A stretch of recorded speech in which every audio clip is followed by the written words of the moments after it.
Ya, bismillahirrahmanirrahim. Assalamualaikum warahmatullahi wabarakatuh. Pada pertemuan kali ini kita akan membahas mengenai kompetensi dasar dampak perkembangan penjajahan Eropa, Portugis, Inggris, Spanyol, Belanda bagi masyarakat Indonesia masa kini. Adapun submateri atau materi pokok yang akan kita bahas yaitu dampak perkembangan kolonialisme dan imperialisme. Nah, baik. Sebelumnya, dalam mempelajari perkembangan kolonialisme dan imperialisme, tentunya akan memberikan dampak dalam berbagai bidang di kehidupan masyarakat, di mana penjajahan Barat ini atau bangsa Eropa pasti memiliki implikasi terhadap perkembangan bagi bangsa Indonesia itu sendiri. Misalnya seperti perkembangan pendidikan persekolahan atau sekolah modern, juga munculnya pergerakan nasionalisme. Nah, di mana pergerakan nasionalisme ini muncul karena sejak Indonesia dijajah dan digerogoti oleh kekuatan kolonialisme dan imperialisme. Selain itu, hal ini juga diakibatkan karena kondisi sosial ekonomi yang semakin memprihatinkan dikarenakan penindasan oleh kaum menjajah dan kekejaman kolonialisme dan imperialisme. Oleh karena itu, kita akan mempelajari mengenai dampak perkembangan kolonialisme dan imperialisme dalam berbagai bidang seperti bidang politik, ekonomi, sosial budaya, dan pendidikan. Nah, yang pertama itu dampak perkembangan kolonialisme dan imperialisme dalam bidang politik. Pada bidang politik, penguasa kolonial penjajahan utamanya Belanda melakukan kebijakan yang sangat ketat dan cenderung menindas. Selain itu, pemerintah kolonial juga memperlakukan kebijakan politik pemecah belah atau divide et impera. Tak hanya itu, mereka juga melakukan tipu-tipu muslihat, misalnya pura-pura mengajak perundingan damai tapi malah ditangkap, seperti yang terjadi pada kasus penangkapan Pangeran Diponegoro. Nah, tidak hanya itu, pemerintah kolonial juga selalu terus memperluas wilayahnya dan juga selalu ikut campur terhadap urusan pemerintahan para pribumi, sehingga para penguasa lokal menjadi bawahan penjajah. Nah, perlu diketahui bahwasannya pada masa sebelum penjajahan berkembang sistem kerajaan, di mana kerajaan ini berkembang sendiri-sendiri di berbagai wilayah atau daerah. Akan tetapi pada pemerintahan Gubernur Jenderal Daendels, ia melakukan pembaruan politik dan administrasi pemerintahan, di mana Daendels membagi wilayah kekuasaan kolonial Belanda di Indonesia atau di Jawa menjadi 9 prefektur yang terbagi menjadi 30 region atau kabupaten, di mana setiap region atau kabupaten dijabat oleh seorang bupati yang berasal dari kaum pribumi yang diangkat oleh bangsa Eropa. Nah, dalam sistem pemerintahan dalam negeri terdapat 2 pemerintahan, yaitu pemerintahan Eropa dan pemerintahan pribumi. Dalam lingkungan pemerintahan Eropa, pejabat wilayah tertinggi yaitu residen yang memimpin sebuah keresidenan. Misalnya di Jawa Madura terdapat 20 keresidenan, begitu pula di Kalimantan, Sumatera, Sulawesi, dan pulau-pulau di bagian timur. Sedangkan pemerintahan pribumi, pejabat wilayah tertingginya yaitu bupati yang memimpin sebuah kabupaten. Nah, kemudian pada masa pemerintahan Gubernur Jenderal Raffles, ia mereformasi pemerintahan pada saat itu, di mana Raffles yang berpandangan liberal mulai menghapus ikatan feodal. Masyarakat yang hidup yang terbiasa hidup oleh adat istiadat harus dipaksa tunduk pada birokrasi baru, termasuk raja, bupati, dan hingga kepala desa, semuanya harus tunduk kepada birokrasi baru. Nah, selanjutnya yaitu di bidang ekonomi. Pada masa pemerintahan Daendels, sistem pemerintahan telah membawa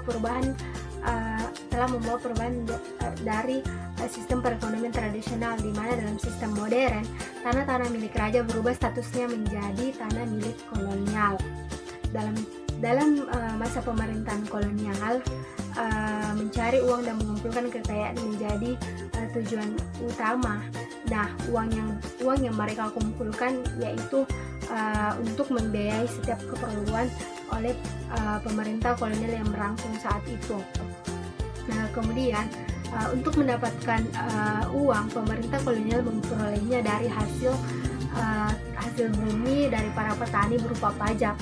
Nah, yang kemudian hasil bumi dari para petani tersebut dijual dengan harga yang telah ditentukan. Selanjutnya pada masa pemerintahan Raffles, terjadi perubahan kepemilikan tanah dari tanah dan penguasa lokal ke pemerintah. Ini berarti pemerintah mempunyai kewenangan untuk menyewakan tanah. Nah, adanya penyewaan tanah ini kemudian membuat pemerintah memperoleh pajak tanah dan kas pemerintah pun terisi. Selanjutnya yaitu dampak lain dari pemerintah kolonial, yaitu munculnya kota-kota baru yang ditandai dengan adanya jaringan transportasi berupa jalur-jalur kereta api seperti dari Jakarta ke Bogor dan kereta api di Pulau Jawa dan lain sebagainya. Munculnya pelabuhan-pelabuhan juga membawa pengaruh pada perkembangan perdagangan. Nah, selain itu mendukung perkembangan ekonomi juga dilihat dari kemajuan munculnya komunikasi dan transportasi. Selain itu, perkembangan ekonomi juga didukung oleh munculnya kemajuan komunikasi dan transportasi. Dapat dilihat pada tahun 1746, kantor pos pertama didirikan di Batavia. Hal ini mengalami kemajuan setelah Daendels membangun jalan pos yang menghubungkan di wilayah Jawa. Selanjutnya yaitu dalam bidang sosial budaya.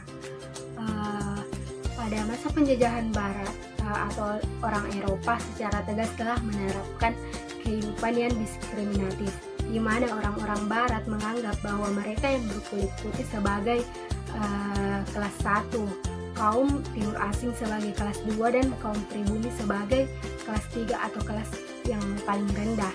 Nah, hal ini juga menunjukkan bahwasanya budayanya dianggap paling rendah karena memang sengaja untuk menjatuhkan martabat Indonesia yang memang sedang terjajah. Nah, harus diketahui bahwasanya memang bangsa Barat ini ingin memberantas budaya feodal.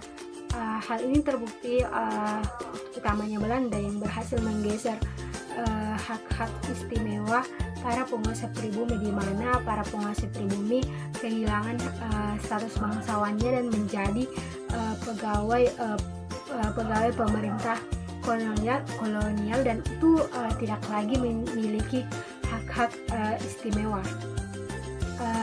Nah, kemudian selain itu bangsa Barat juga telah menanamkan nilai-nilai budaya yang umumnya tidak sesuai dengan nilai-nilai Indonesia itu sendiri. Bahkan nilai-nilai budaya tersebut telah menggeser nilai budaya keindonesiaan. Misalnya seperti orang-orang Barat itu tidak mau tahu tentang aturan-aturan atau norma-norma. Misalnya haram dan halal dalam Islam, minuman keras seperti mabuk-mabukan, dan juga cenderung mengarah ke pergaulan laki-laki dan perempuan yang tanpa batas. Nah, selanjutnya yang terakhir yaitu dalam bidang pendidikan, di mana pada awal abad ke-20 setelah diterapkannya politik etis yang dalam programnya itu ada irigasi, edukasi, dan transmigrasi, pendidikan di Hindia Belanda pun mulai berkembang dan kaum Bumiputra pun mendapat kesempatan untuk bersekolah. Seperti misalnya pada tahun 1900 tercatat 169 Eretz Legre School atau ELS. Nah, dari sekolah-sekolah itu murid bisa melanjutkan murid bisa melanjutkan pelajaran ke Stovia, ke Batavia atau ke HBS. Nah, selain itu juga terdapat sekolah Osvia atau sekolah calon pegawai. Meskipun kaum bumi putra yang bersekolah hanya sedikit atau tidak banyak, akan tetapi berkembangnya pendidikan yang diikuti oleh kaum bumi putra telah melahirkan kaum terpelajar dan kemudian ini mendorong munculnya pergerakan nasionalisme di Indonesia serta ikut mendorong lahirnya Sumpah Pemuda. Ya, baik, itu tadi materi yang bisa saya sampaikan mengenai dampak perkembangan kolonisme dan imperialisme di bidang politik, ekonomi, sosial budaya, dan pendidikan. Mungkin itu saja. Silahkan mencari referensi dari internet atau buku-buku yang terkait dengan materi tersebut dan dipelajari. Nah, untuk itu sekian dan terima kasih. Assalamualaikum warahmatullahi wabarakatuh.